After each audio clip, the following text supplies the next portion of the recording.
Aujourd'hui, je vais vous expliquer pourquoi, à mon avis, il faut complètement arrêter le sport pendant le rétablissement et pas simplement le diminuer. Il y a plusieurs raisons à ça. D'abord, c'est pour pouvoir recabler votre cerveau. Pour bien se représenter ça, il faut penser à un petit chemin, par exemple, dans la forêt. Et ce petit chemin, pour être créé, il s'est créé parce qu'il y a plein de gens qui sont passés par là. On est passé par là plein de fois, plein de fois, plein de fois. Et du coup, ça a créé un petit chemin et les herbes ont arrêté de pousser dessus. En fait, recabler notre cerveau, c'est faire en sorte que ce petit chemin, les herbes repoussent dessus, qu'il soit complètement recouvert, pour qu'on puisse créer un autre petit chemin ailleurs. C'est la raison pour laquelle, à mon avis, il faut complètement arrêter de faire du sport, parce que si simplement on diminue un peu, ou beaucoup même, ça ne suffira pas pour que l'herbe repousse vraiment complètement sur le petit chemin et le recouvre complètement. La deuxième raison pour laquelle il faut, à mon avis, complètement arrêter le sport pendant le rétablissement, c'est pour que le lien qui existe dans les troubles alimentaires entre l'alimentation et le sport puisse être complètement coupé. Ben oui, dans l'anorexie et les troubles alimentaires, l'exercice physique et le fait de s'alimenter vont complètement de pair. Parce qu'on ne s'autorise à manger que si on a bien fait son sport avant ou si on va bien le faire après. Et donc, pour que ces deux choses dans la tête, le sport et l'alimentation, soient déliées, il faut arrêter complètement le sport. En fait, il faut que le cerveau puisse constater que on va arrêter le sport et qu'on va manger quand même et que rien de grave ne va se passer. Et quand il va constater ça, que rien de grave ne se passe, c'est là que la déliaison va pouvoir avoir lieu dans le cerveau. Mais donc juste diminuer le sport ne suffira pas à ce que cette déliaison dans le cerveau puisse avoir lieu.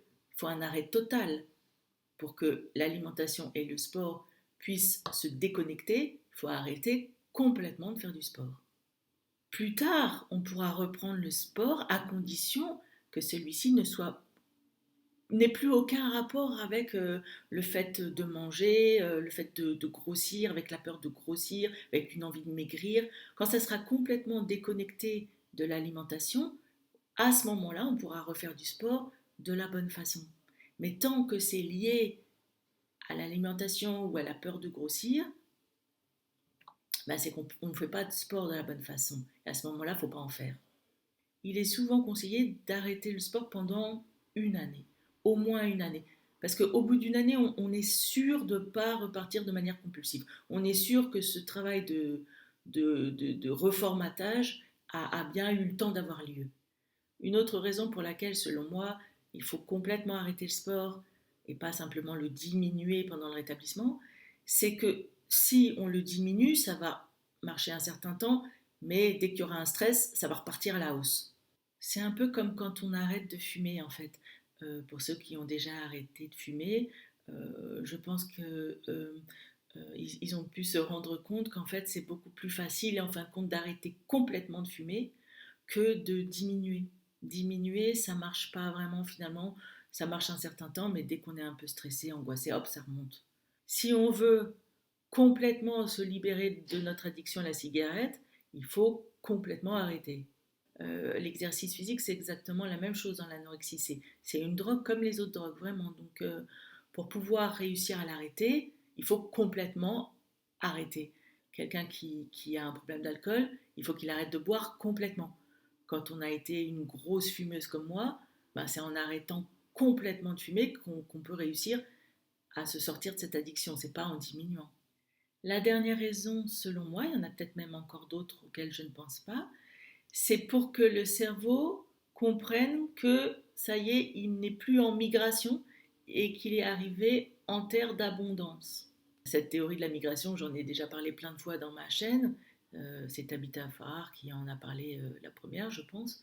Et c'est pour dire que le cerveau s'imagine qu'il est dans un pays de disette, de famine, parce que comme on lui donne rien à manger, lui il voit pas dans quel environnement il se trouve, donc du coup il s'imagine qu'il est dans un environnement de misère, de famine, et du coup pour échapper à cet environnement de famine, comme certains animaux, il se met à migrer pour aller dans un pays où il y a plus à manger. C'est pour ça que dans l'anorexie, on est pris par cette agitation tout le temps, on n'arrête pas de bouger, de marcher, c'est très très difficile d'arrêter. parce qu'il en va de notre survie en fait. Donc pour lui faire comprendre à notre cerveau qu'il n'a plus besoin de migrer, que c'est fini, la migration est terminée, il faut complètement arrêter de bouger. Je sais que c'est dur au début, mais vraiment, c'est dur pendant 2 semaines. Au bout de 2 semaines, ça y est, on a compris, le cerveau a compris, et là, il y a une fatigue qui nous tombe dessus, en général. Mais pour que cette fatigue puisse avoir lieu, bah, il faut montrer à notre cerveau il faut complètement arrêter, il faut complètement arrêter. C'est pas juste en diminuant que ça va pouvoir marcher. Si on bouge encore, notre corps s'imagine qu'il n'est pas encore arrivé. Et c'est normal, je me mets à sa place. Si on bouge encore, il dit ah ben on n'est pas encore arrivé, on est encore en migration. Il est important que notre cerveau comprenne qu'il est arrivé et que la migration est finie, parce que c'est seulement à ce moment-là que le repos va pouvoir avoir lieu et que la reconstruction de notre corps et donc le rétablissement de l'anorexie et des troubles alimentaires va pouvoir avoir lieu. On ne peut pas se réparer tant qu'on est en migration. Donc voilà, selon moi, les raisons pour lesquelles il faut complètement arrêter le sport pendant le rétablissement. Vous le reprendrez plus tard. Vous pourrez le reprendre plus tard dans de bonnes conditions, pas avec une volonté de maigrir, mais avec simplement un désir de se faire du bien pour le fun. Et comme je le disais dans un de mes derniers shorts, comment voulez-vous que votre corps retrouve son énergie si vous ne lui accordez pas le repos dont il a besoin?